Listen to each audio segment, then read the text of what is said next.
Welcome back.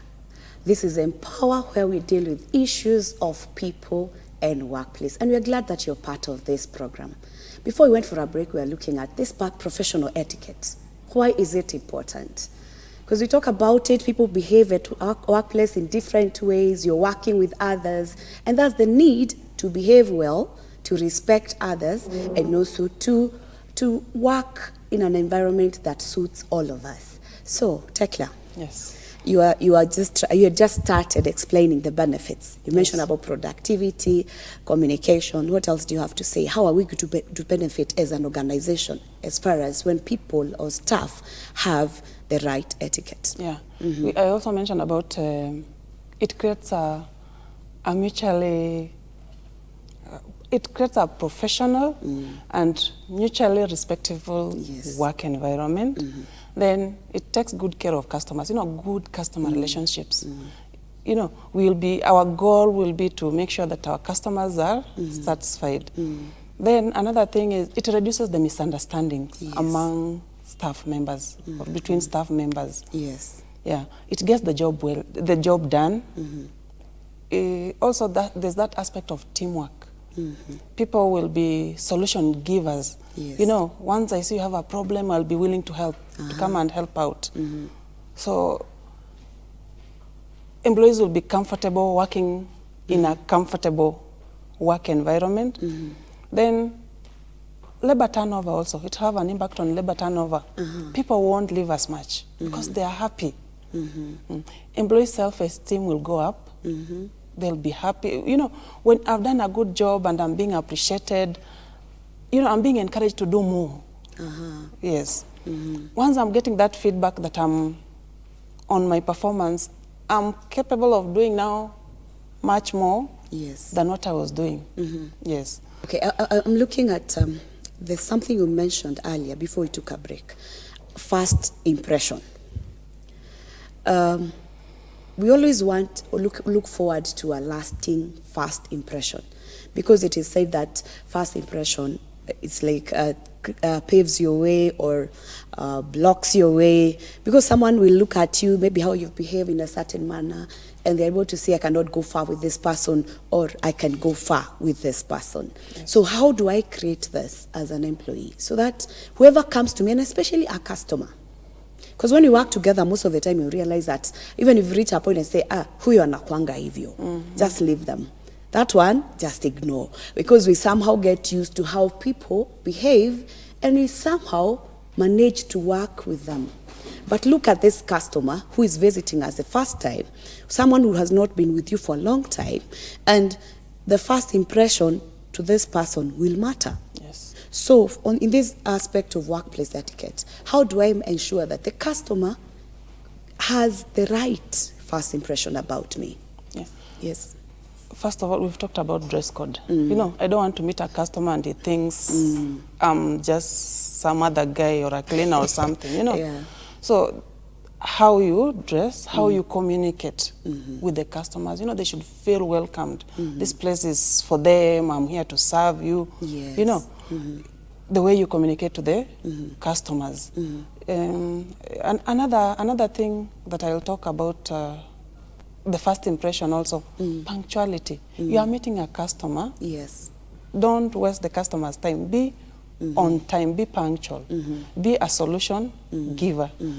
If customer, there are those red customers, you calm down. Be the calm person, I'm employed to do something, and I'm doing it very well. And sometimes people will even say, I don't know why you are bothered so much about how I dress, about how I do other things, provided you're getting results. What's your comment on such a statement? Because it comes from employment. And people feel, as long as I deliver, what else do you want? It's good for employees to expand their knowledge. That's also part of first impression. Yes. There are sometimes you can give somebody a job, then they tell you, this is not my work. Yes. So for a good, that impression, do what? expand your knowledge. Learn as much work as you can. Okay, I don't know this job, but if you want me to do it, will you show me how to do it? Learn as much as possible. Yes. You know? Yes. So as long as it's not just doing what I'm hired to do. Yes. It's more than that. It's more than that. How I do it matters a lot. It really matters a lot. How I deal with others matters a lot. Yes. And people, some opportunities even in our lives come through people. Yes. The moment I'm not able to relate well with others, then I'm also, I think, closing myself.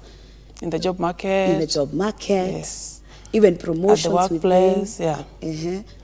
Because as long as I realize this one is not the type, they don't want to be touched, they don't want to be asked anything, their behavior is off. Yeah. I'll be looking for an opportunity whereby I can do away with this behavior, isn't it? As a from a HR perspective, Yes. because I'm looking at you not just to deliver, but I'm also looking at you, these other aspects. And you know, behavior affects, it affects other people. It's not only you. And the moment I give up on you as your supervisor at the same time, then I also deny you opportunities. Yeah. I deny you expanding that knowledge. So you're doing this service to yourself. Yeah. Or people will tend to comment and say, she's not open-minded. He's not open-minded. You know, Yes. people want to work with people who are open-minded. Yes. People who are open-minded. Yes. Expound that. You know, an open-minded person Yes. is somebody who is ready to take on any challenge that is been given. A job that is not done, you see, we are here to achieve the company goal at whatever cost. Yes. Yeah. If there's something that is making this company goal not to be achieved, and I can do it, why not? You know? Yes. Yeah. So, And then an open-minded person also is someone who will look at the opinion of others positively. Yes. You don't discredit other people's opinion. Yes. that is very important. Because I'm thinking, there are times that I was reading a quote, and someone was saying that there are people who are proud, yeah, and you feel that you know everything. If you feel you know everything, then you cannot grow to another level because you close yourself. I cannot learn any other thing. After all, I know. Yeah. And that is the kind of a person you're talking about. A person who is not ready to listen to others. A person who is not ready to take in opinion of others. Yes. Because you consider yourself to be know-it-all. Yeah. You don't need to tell me. Yes. And the moment you close that door, then I cannot come in. I can't force it in. So, workplace etiquette. Whatever I realize as an employee, I'm failing, I'm missing a mark, can I consider myself that there's no way I can get out of this? You can get out of it. Yeah. And you see, that's the turning point. Once you realize you are not going to the direction that you are supposed to go, that's now the turning point. That's now the time for you to rise. Yes. That's the time now for you to go for what you want, you know? Yes. And to be able to turn around, to appreciate, and even to have humility. I'm looking at humility in this aspect. Yes. Because it calls for you to say it's true, I'm wrong, I'm not doing it right. Agree to be given some direction, agree to be given some opinion by others. Yes. And an employer, let's come to the employer again. This employer, is there a way from a HR perspective that an employer who's not having any guidelines on etiquette can be able to implement it or to start it within the business? Of course. So how do I go about it? Imagine it's the first time I've heard about it. I want to have it within my business. So how do I go about that?